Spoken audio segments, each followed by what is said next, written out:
Orang yang terkena badai sitokin ini membutuhkan penanganan yang insentif. Bukan insentif.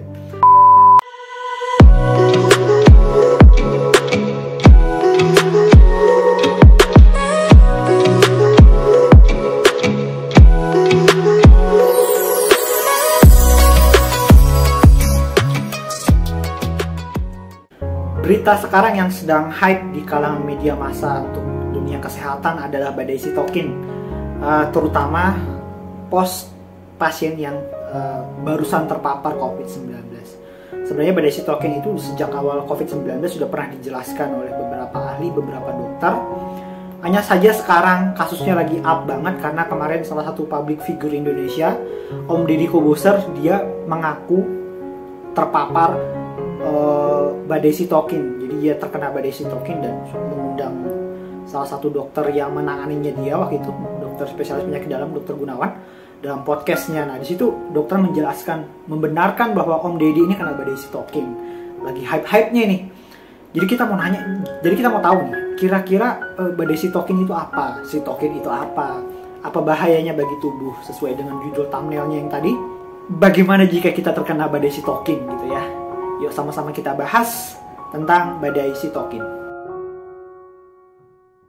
Sitokin itu adalah protein yang dihasilkan sel yang berperan sebagai sistem kekebalan tubuh.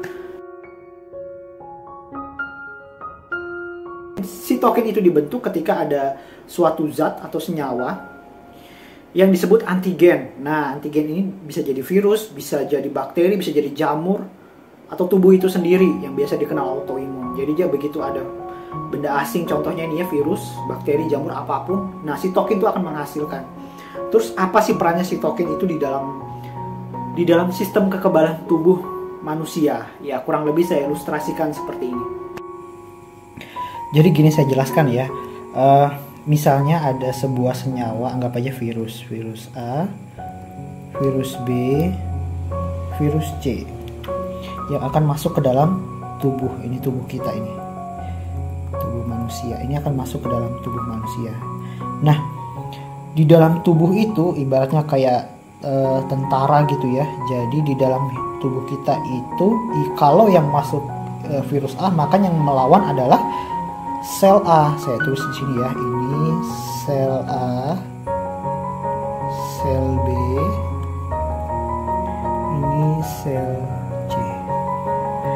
Nah, yang melawan adalah kalau yang masuk virus A, maka yang melawan ada sel A. Yang masuk virus B, maka yang melawan ada sel B. Ibaratnya begitulah kalau diilustrasikan sederhana. Nah, yang memberikan sinyal kepada sel A, sel B, sel C untuk maju itu adalah sitokin. Begitu itu masuk, sitokinnya akan dihasilkan. Sitokin inilah yang memberi sinyal kepada sel-sel ini gitu ya.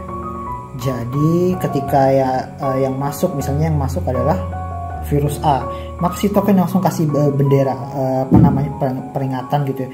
Yang masuk virus A nih, jadi yang maju sel A gitu. Kalau yang masuk virus B, berarti yang maju sel B gitu. Gitulah. Jadi contoh mudahnya begitu. Sitokin ini yang memberi sinyal kepada setiap sel-sel ini untuk maju berperang melawan setiap senyawa, virus, bakteri dalam hal ini yang masuk ke dalam tubuh kita untuk berperang. Kemudian ini saya hapus dulu ya.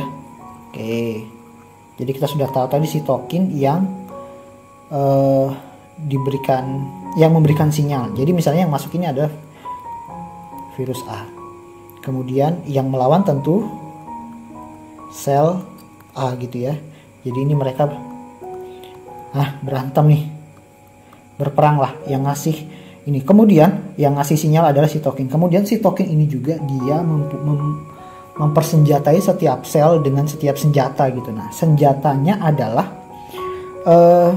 menyerang virus ini. Jadi virus ini ketika sudah berantem sama si sel A-nya ini ya, maka sel ini akan menelan virus ini gitu ya. Jadi saya kasih ilustrasi mudahnya begini. Jadi ini virus A sudah ditelan sama sel A ya. Nah, otomatis sel ini kan akan terinfeksi ya, ibaratnya selnya sudah terinfeksi, selnya rusak. maka sitokin akan memberikan sinyal kepada sel ini untuk membunuh dirinya, untuk bunuh diri gitu. Makanya ketika ini sudah mati ya virusnya juga mati gitu. Makanya kadang ada orang yang antigennya sudah negatif. Makanya di dalam hal ini kalau orang di swab, kalau kasusnya COVID-19 antigennya sudah pasti negatif gitu ya, karena virusnya sudah mati gitu. Nah sekarang bagaimana dengan badai sitokin?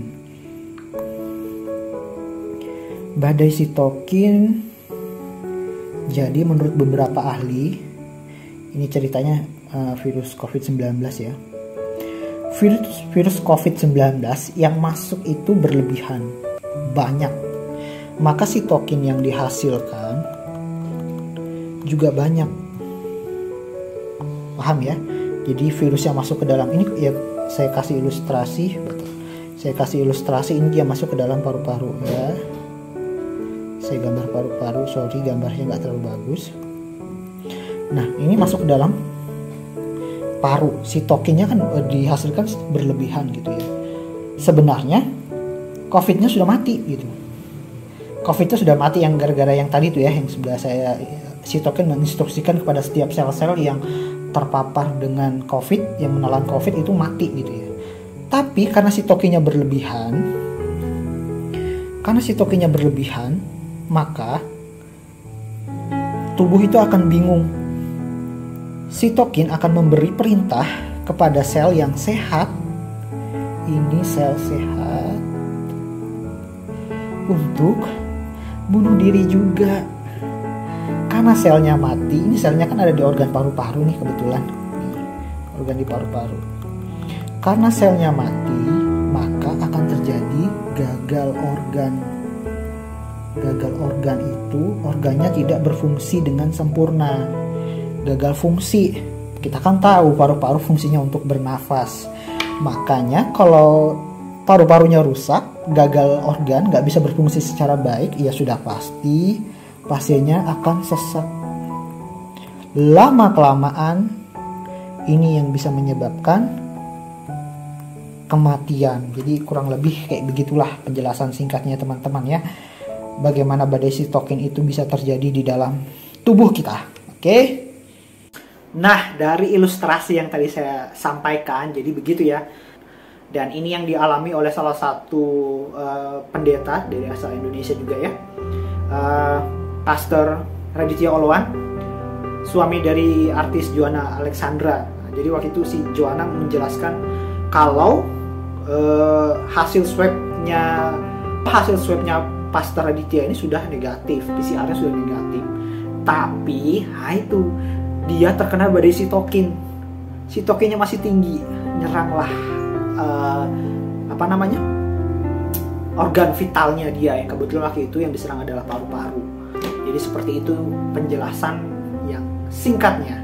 Sekarang bagaimana kalau tubuh kita terpapar badai sitokin? Nah dalam kasus ini sebenarnya badai sitokin itu nggak cuma punya COVID-19 gitu ya, bisa terjadi di mana aja gitu, bisa terjadi dalam kasus apa aja maksud saya.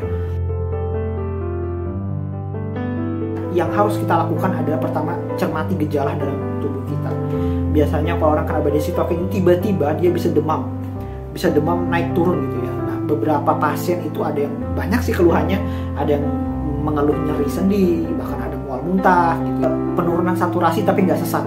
Biasa orang kenal itu dengan happy hypoxia.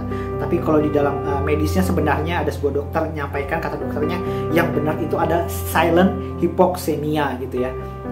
Kalau sudah ada seperti itu ya harus mau nggak mau harus ke rumah sakit, nggak bisa enggak. Kalau orang kena badai sitokin ini nggak bisa isolasi mandiri di rumah, karena dia orang yang terkena badai sitokin ini membutuhkan penanganan yang insentif, bukan insentif, penanganan yang intensif gitu ya, penanganan yang intensif karena berbahaya gitu ya. Makanya kemarin Om Deddy Corbuzier dalam podcastnya dia bilang kalau jangan ditangani dengan intensif, ya bakal lewat. Dan itu dibenarkan oleh dokter yang waktu itu diajak podcast sama Om Deddy Corbuzier. Demikian informasi kesehatan hari ini. Saya berharap apa yang saya sampaikan bisa bermanfaat buat teman-teman semuanya. Terima kasih. God bless you non-stop.